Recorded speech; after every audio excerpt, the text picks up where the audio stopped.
And thank you all for being here today. The USS Pawnee, most people would think, oh, what important ship is that? It really kind of hides in history, but it is all part of its story is about design change. Part of its story is about the incompetence of the federal government when the war breaks out. Part of it is showing that this type of sloop, actually we would call it a gunboat, is able to serve better than many of these other larger ships the U.S. Navy had built in the 1850s. And there's a reason to it. So anyway, now the Pawnee was just hours away from being part of a rescue mission to Fort Sumter, right? The Pawnee was just hours away from helping to save the Gosport Navy Yard. I mean by hours and minutes. So the ship is witness to so many things. I think the most important thing is that it will serve throughout the war. Now, the ship has an impact on new technologies that the U.S. Navy is dealing with ever since we developed the screw propeller. Now, basically, the Navy says this is a pretty good thing. You know, screw propellers are better than paddle wheels. And because they're below the water line, they're protected. But we start to build ships that are primarily sailing ships with auxiliary steam power. In other words, we really didn't trust that steam. Steam is expensive because of all the coal, wind is free, and so these classes we're going to develop in the 1850s are actually going to, like the old USS Merrimack. Its engines were auxiliary. Everyone on the boat knew that you're not going to cross the ocean with these engines because they didn't work well. So it's an era of experimentation. Now, when we bring out the Merrimack class, we realize that because it's a frigate, it has a deep draft, and so it can't get into most of the ports on the East Coast, believe it or not. They're just not going to be able to, their draft is too great. Merrimack, 22 feet, Roanoke, 23 feet, so you get the idea that you can't get into every port. And so we decide to build the Hartford class in 1857. And so the foreign navies are building these steam sail sloops so that they can have far-ranging impact on commerce during times of war and to control their far-flung possessions. Now, I got to tell you, these new sloops, the Hartford class, are nice, but they do have a draft of 18 feet. So the desire is to get something even shallower to work with. And so onto the stage is going to come a man known as John Willis Griffiths. He is famous, actually, in the 1840s for his clipper ship designs. In fact, his most noted clipper was the Sea Witch, which was described as the most beautiful ship of her time. The Sea Witch set the record time for a voyage between Hong Kong and New York in 74 days. Now, you just can imagine sailing from Hong Kong to New York in 74 days. That's a fast ship. And so, however, he's made several of these clipper ships, and he's turned his attention to a problem the U.S. Navy has talked about but has not solved, and it's about gunboats with shallow draft.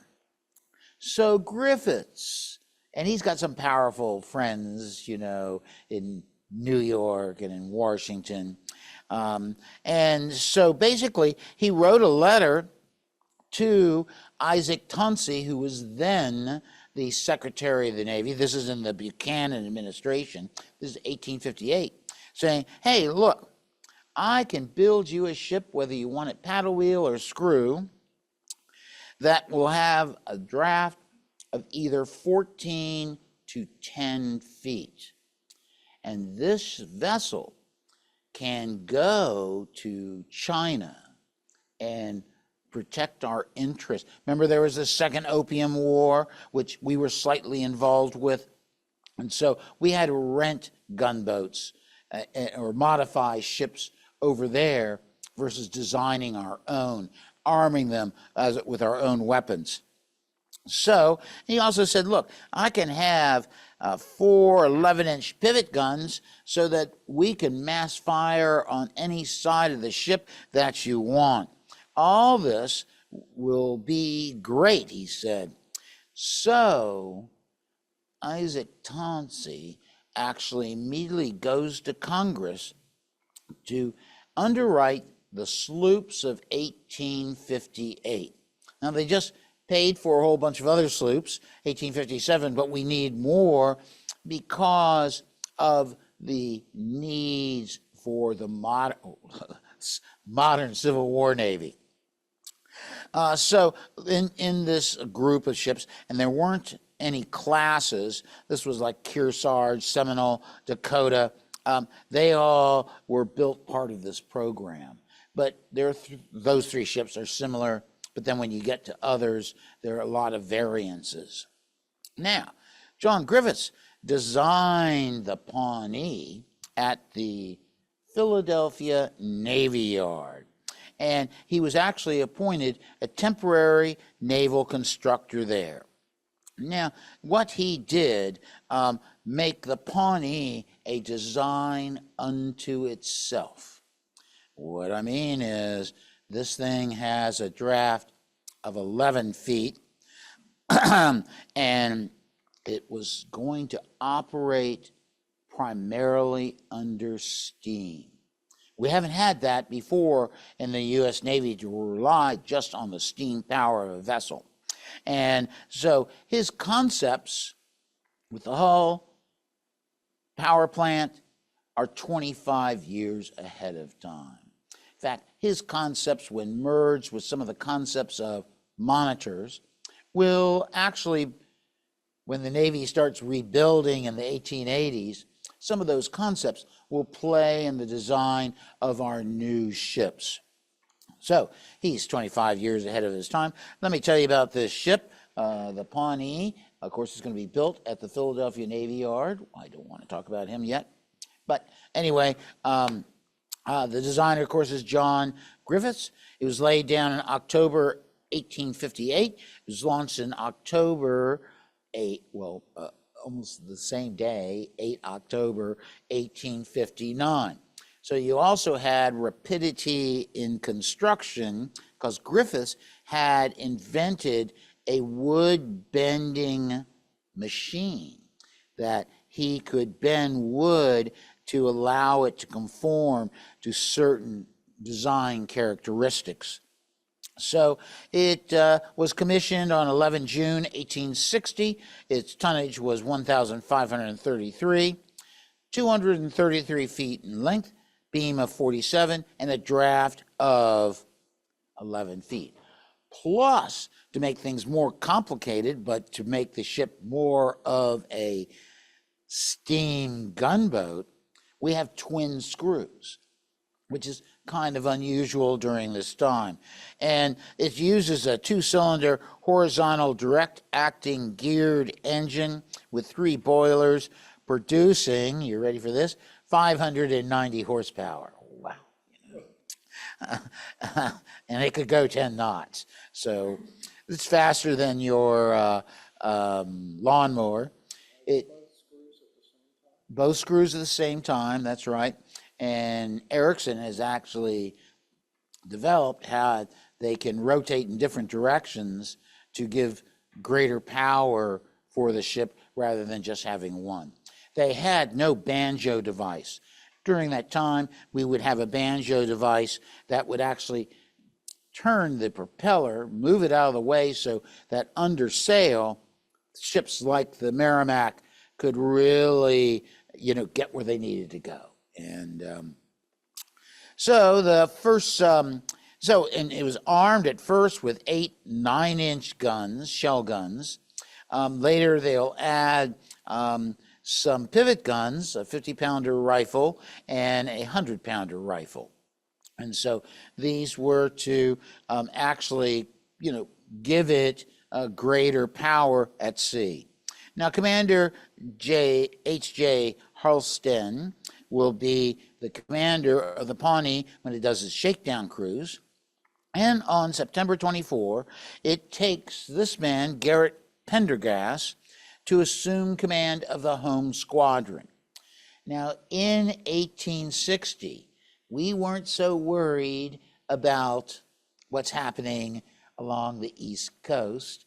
We're worried about what's happening in the Gulf of Mexico. We still have expansionist designs. We're worried about the French and the English. There are all these revolutions that are happening. So we actually will have what we call the home squadron stationed there. So the Pawnee takes Pendergast down there, and they're operating off of Veracruz.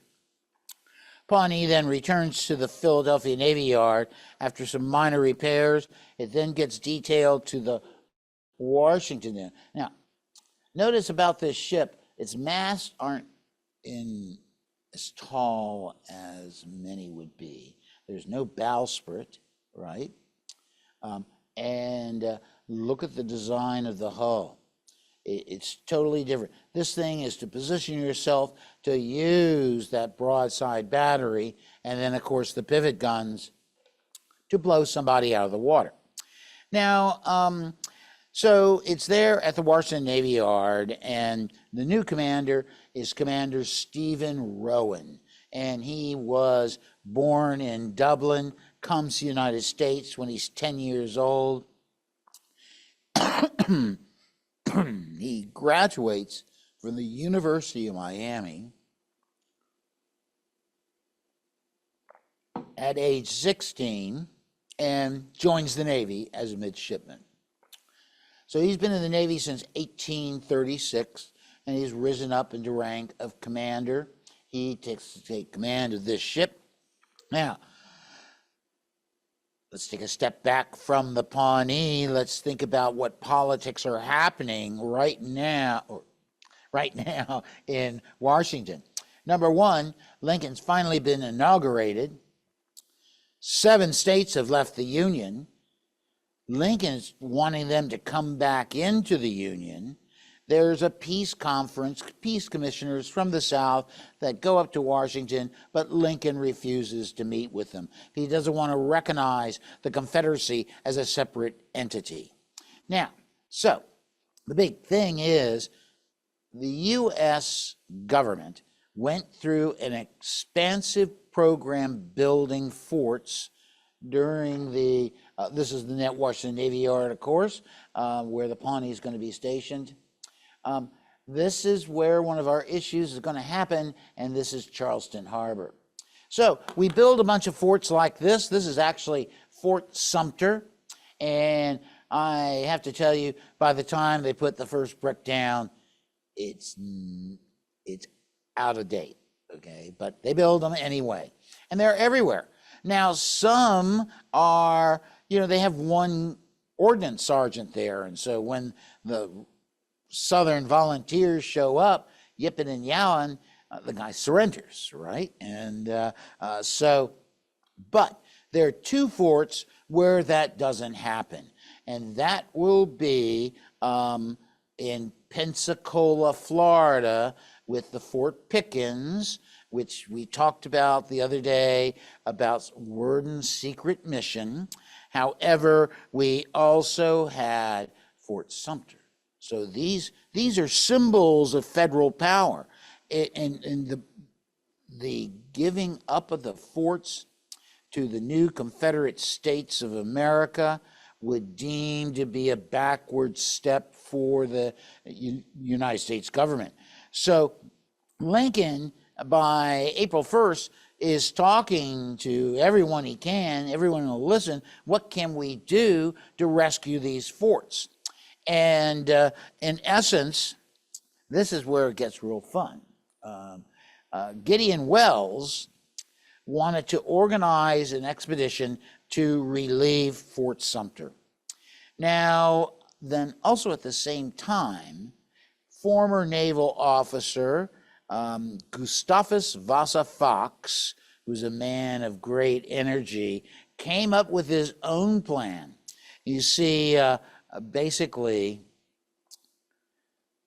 Fox wants to have a secret mission to Fort Sumter, while at the same time, Montgomery Meigs, who would later be Quartermaster General of the U.S. Army during the war, and a slippery guy known as David Dixon Porter.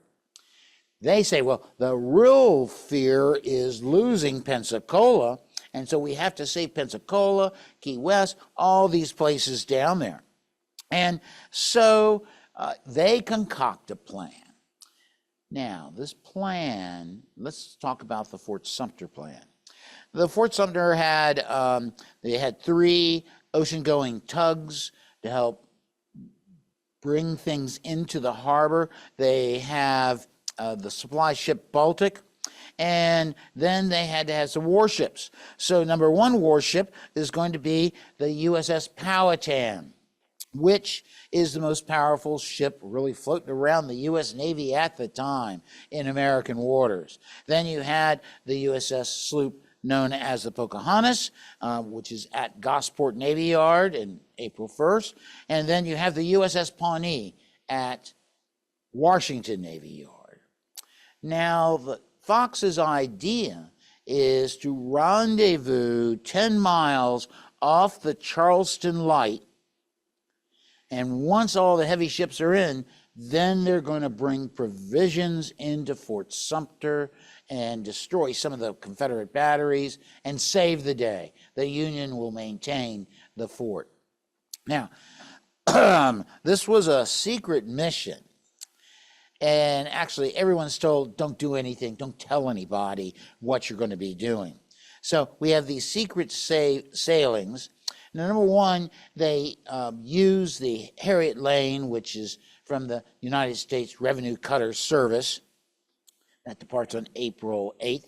Then the Pawnee, 9 April. Pocahontas, 10 April. Powhatan is supposed to leave on the 10th.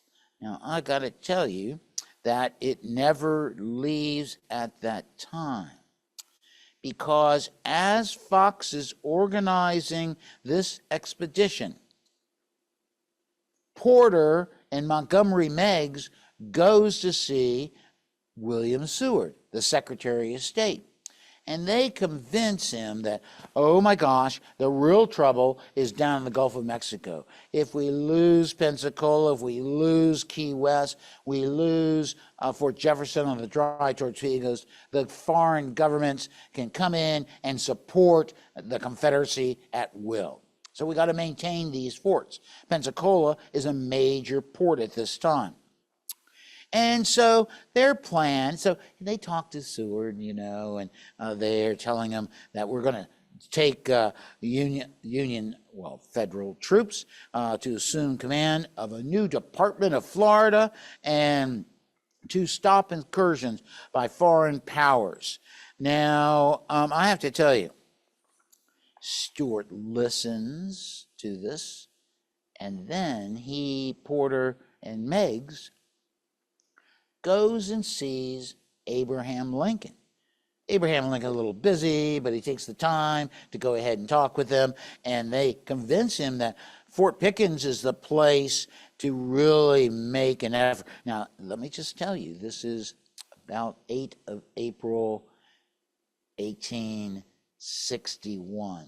Gideon Welles has already approved a mission to go to Fort Sumter, and he's going to talk the next day to Lieutenant John Lomer Worden to go down to make the steps to save Fort Pickens, which controls the harbor. So no one's talking about that. What, Porter is really saying that, look, we also need to have the most powerful ship in the Navy. Now, Porter and Meigs discount the ships that are already there in Pensacola, waiting off of Fort Pickens with extra troops that they could land at any time, but they had this armistice, including the steam screw sloop, the Brooklyn, the sailing frigate Sabine. In other words, they have a large federal presence, and they have troops that they could land at any time. That's why Worden is given this mission. But no one is talking to each other, so Lincoln gets convinced that Fort Pickens is the place to save, and so he will sign an order that turns over the Powhatan, which is a powerful paddle wheel, sloop, turn it over to Lieutenant David Dixon Porter. And by turning it over to Porter, he's going to say, well, your mission is going to be the most important. So basically, Lincoln tells Meigs and Porter and Seward, well, don't get my fingers burned from the, old Mr. Neptune, Gideon Wells, but so basically they send orders to the commander of the Brooklyn Navy Yard, a man known as Andrew Hull Foote, and he will receive, saying that the command of the Powhatan has to turn over to Lieutenant Porter, and that it was bound on secret service, and you will under no circumstance communicate to the Navy Department that is she fitting out. In other words, one part of the government is working against the other part of the government, and so Foote was surprised to get this message, and then Gideon Wells sends Foote a message saying, hey, I need you to get the Powhatan ready with Captain Mercer in command to go down to Charleston. And so you got these two orders, and so once Seward, Gideon Wells, and Lincoln meet, Gideon Wells says, or Seward says, well, I'm sorry, I didn't know really what I was doing. And Gideon Wells, you're right, leave the Navy to me. And Lincoln says, yes. And so they send an order down up to Brooklyn Navy Yard saying, hold on here, don't let Porter take the Powhatan. Keep it for Captain Mercer and to go to Charleston. Well, they get this telegram and they get a fast tug and they go out because the Powhatan's at Sandy Hook waiting for the proper tide. And they come on board. They look at Porter, says, you have to give up the Powhatan to Captain Mercer. And Porter says, look, I received my orders, and his orders were signed by Abraham Lincoln, who supersedes Gideon Wells. I got my orders from Abraham Lincoln, so I'm going to go where I need to proceed on my secret mission and go away. And so they leave port. So basically, it's followed by the SS Atlantic. Now, they don't, just to let you know how futile this is, they don't get to Pensacola until April 17th. And by then, the crisis in Pensacola is over. Now, back to Charleston. So the Harriet Lane comes down. It's there at April 11th and in the rendezvous spot. Then next day, the Baltic shows up and the gunboat Pawnee. Now, so they are off. It's very heavy weather. They're off of Charleston, and but there's no sign of the USS Powhatan. Now, Captain Fawns from the Harriet Lane And now the Baltic arrives with Gustavus Vasa Fox, went on to the Pawnee to meet with the most powerful ship there, Stephen Rowan's Pawnee. Now, Pawnee, Rowan's been in the Navy since 1826. I think I misquoted 1836, but it's 1826. And so Rowan says, hey, look, my orders are to wait on the Powhatan, and exactly what I'm going to do. I'm not going to take any effort to support you for going in to relieve Fort Sumter. Now, Rowan armed a cutter and a launch to try and support Fox's efforts, but all of a sudden, April 12th, the anniversary of today, that's why this lecture's here, they hear the bombardment. Fox still thinks he can sneak in. Rowan takes his sloop up to the main channel, but he was dissuaded by Fox. There's nothing we can do. The next day, the Federals just don't have the firepower, and so the Pawnee will return to the Washington Navy Yard to await its next job. Now, the next job is going to come. Now, remember, the war starts 12th. Sumter surrenders the 14th.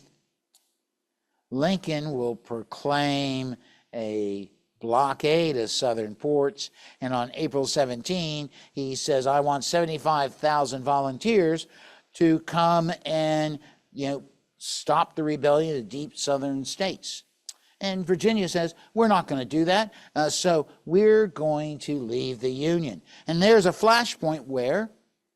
At Gosport Navy Yard. And that's the largest Navy Yard in the United States. I have to say that there's all these rising tensions. And so the sad thing is that the commander of the Gosport Navy Yard is Flag Officer Charles Stuart Macaulay, and he gets a letter from Gideon Welles. You got to get everything protected. You got to get the Merrimack ready for sea, do all these things, but don't anger the Virginians. So what does Charles Stuart Macaulay do? Been in the Navy, he's 67 years old, been in the Navy 55 years. What do they say? He says, well, I'll have another drink and not do anything. And so this gets Welles upset. So he sends on the Pawnee Chief Engineer Benjamin Franklin Isherwood to get the the Merrimack ready for sea, along with its new commander, James Alden. They go down to Portsmouth, Gosport. Pawnee goes back, seeing it's done its job. And so all of a sudden, Benjamin Franklin Isherwood is, everyone says he doesn't know how to build an engine. However, in 3 days, he got the Merrimack's engine all reworking. And on the 18th, he says, we're ready to leave port. And Macaulay says, no, you can't go. Now, Macaulay's the senior officer there, commander of the Navy Yard, and so he has that power. Now, I got to tell you, Isherwood and Alden, guess what they do? They hop on a packet, which we're still, all these packets and everything were still operating. Telegrams are still going to different places between south and north. So what's going to happen is they go up, they see Welles, and so Welles organizes an expedition using Stephen Rowan's Pawnee, and they put on board the most senior officer in the U.S. Navy, Hiram Paulding, and he outranks Macaulay. They also put on 100 Marines, combustibles, turpentine, everything you need. So the Pawnee will then come down, and by the 20th, right, early afternoon, it will stop at Fort Monroe and pick up 350 soldiers of the 3rd Massachusetts, and then proceed up the Elizabeth River. However, when they get into the mouth of the Elizabeth River, what do they see? smoke coming, and because Macaulay has decided to put the yard to torch. So Paulding comes, takes command, assays the position. Their ship houses are burning. And so he has brought with him some ordnance experts like Henry Augustus Wise,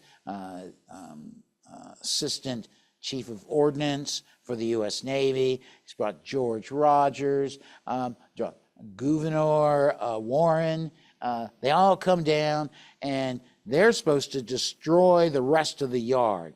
They were hoping to be part of saving the yard, but instead they're not. The Pawnee is positioned to rake anybody that wants to attack, and so basically they ruin the yard. You can see a relic of that right at the entrance to the Monitor Center, where you can see where sledgehammers are taken to break the trunnions of a 9-inch dog ring. The Confederates gain over 1,000 heavy guns as a result of the capture of Gosport Navy Yard. They botch the blowing up of the Granite Dry Dock. In fact, all these things are going to mean that the Confederacy has an advantage, and the Pawnee can do nothing but take back all the troops, and they then go in a progression. That's the Pawnee, then the tug Yankee, which is towing the Cumberland. And they leave the harbor around 4 in the morning, seeing it's still burning, and there's nothing they can do. They left behind Gouverneur Warren and George Rogers because they were slow in mining the dry dock. And so they get captured the next day, and the Confederates are really nice. They send them up to Richmond, where they get to stay with Governor Letcher, has a great dinner for them. Then they're sent by rail back to Washington, D.C. So here you go. The Pawnee has been part of these broken efforts to try and protect Union property. So what's the Pawnee going to do next? Well, I have to tell you that it goes back to the Washington Navy Yard, and then it's going to fight on the 24th of May, 1861, the Battle of Matthias Point. Now, I have to tell you, Matthias Point's down lower Potomac River, and the Confederates had put heavy guns up there, which closed the river, so no boat traffic can go to Washington or back from Washington. So it's the blockade of Washington, D.C. So the Pawnee will join up with the Thomas Freeborn and the Reliance and go and try and shell and capture Matthias Point. They fail. Actually, the Pawnee does not take that direct action in this battle. So the Pawnee then is going to be assigned to Flag Officer Silas Stringham, and he's command now of the, you can see all the destruction. Actually, Henry Wise will actually lay all the powder charges and lights it, but someone had pulled the seacocks. So the big thing I always ask is, how well does a burning ship burn when it sinks? So the Pawnee now is going to be added to the Atlantic blockading squadron commanded by Flag Officer Silas Horton Stringham. And basically, this is the Battle of Matthias Point. The Pawnee is not in this picture. So with Stringham, the Pawnee, which you can't see in this image, because what Stringham does, it's on the other side, that first line.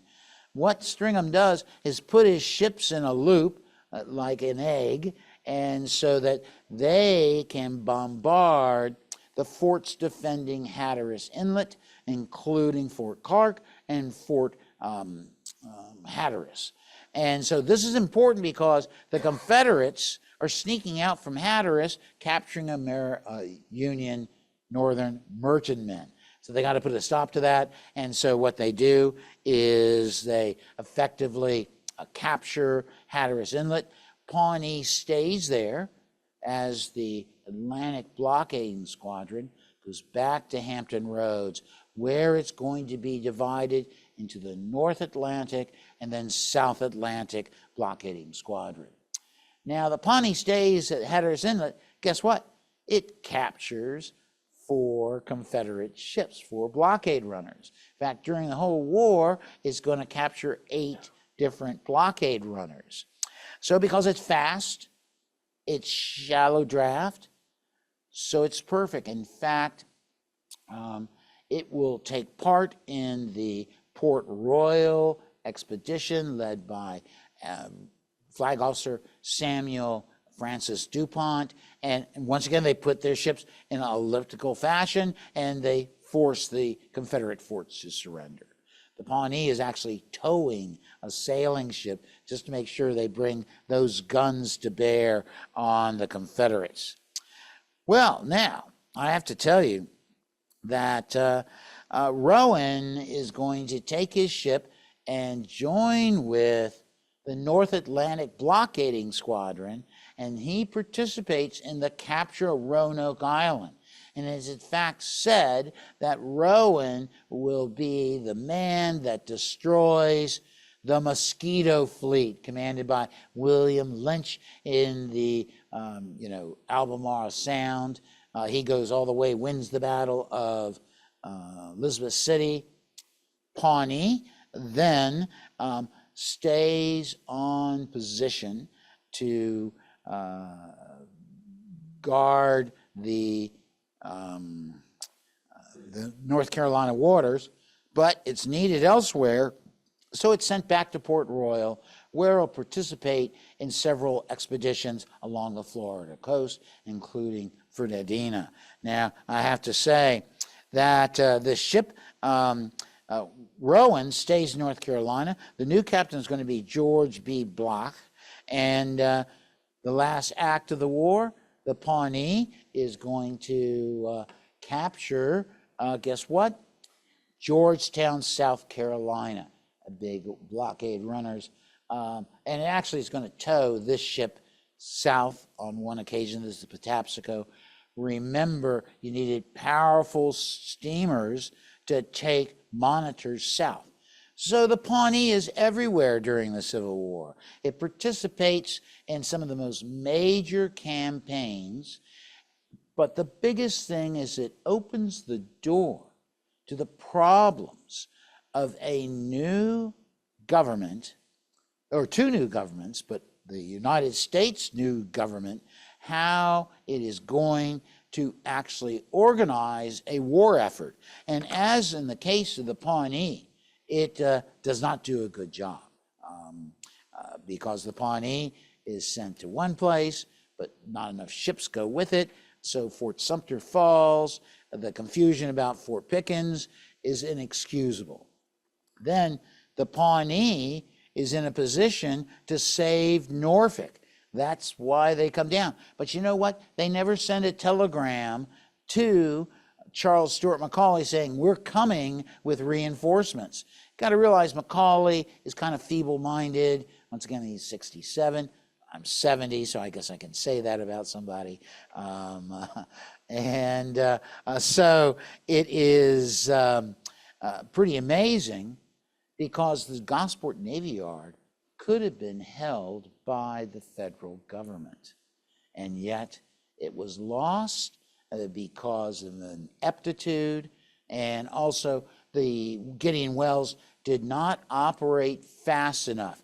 Instead of just sending Isherwood down and Alden down, he should have kept the Pawnee there. Pawnee should have brought reinforcements with it, and that would have given the opportunity for Gosport to be saved. So the USS Pawnee is minutes or hours away from saving Fort Sumter and, of course, saving the Gosport Navy Yard. After the war, in 1869, it actually first serves in the Brazil Squadron. Then in 1869, engines will be removed and it becomes a hospital ship, and then a supply ship, hospital ship in Key West, supply ship in Port Royal Sound, and then it is struck from the Navy list 1882 and sold for scrap in 1884. It's a revolutionary type of ship because of its shallow draft and its reliance on engines versus sail. Any questions?